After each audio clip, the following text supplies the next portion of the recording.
Čo keby trestné konanie mohlo skončiť skôr, ako sa vôbec dostaneš pred sudcu? Bez súdu, bez rozsudku. Znie to dobre? Počúvaj ďalej. Volá sa to podmienečné zastavenie trestného stíhania, tzv. Odklon v trestnom konaní.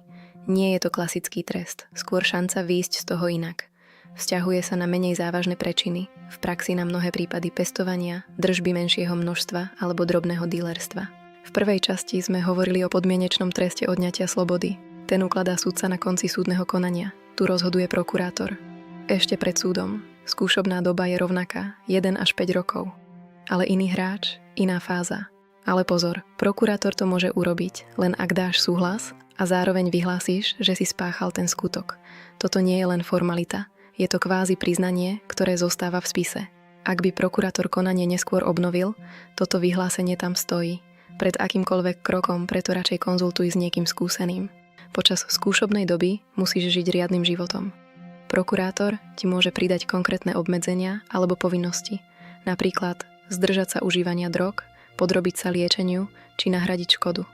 Ak podmienky porušíš alebo spáchaš ďalší trestný čin, prokurátor konanie obnoví. Skúšobná doba neznamená prázdniny. A teraz tá najdôležitejšia výhoda. Na rozdiel od podmienečného trestu, pri podmienečnom zastavení sa v bežnom výpise z registra trestov neobjavíš vôbec. Hneď od začiatku, počas celej skúšobnej doby. Preto zamestnávateľ hľadí na teba ako na netrestanú osobu. A to ešte kým skúšobná doba beží. Nie až po jej skončení, od prvého dňa. Ale tu je háčik. Rozhodnutie o podmienečnom zastavení trestného stíhania môže urobiť len prokurátor, buď sám, alebo na návrh policajta. Ty sám to navrhnúť nemôžeš, ani advokát formálnym podaním. A v praxi? Prokurátori to neradi robia, je to pre nich viac práce. Musia sami sledovať tvoje správanie v skúšobnej dobe. Preto radšej navrhujú súdom podmienečný trest, odňatia slobody a zodpovednosť prehodia na súd.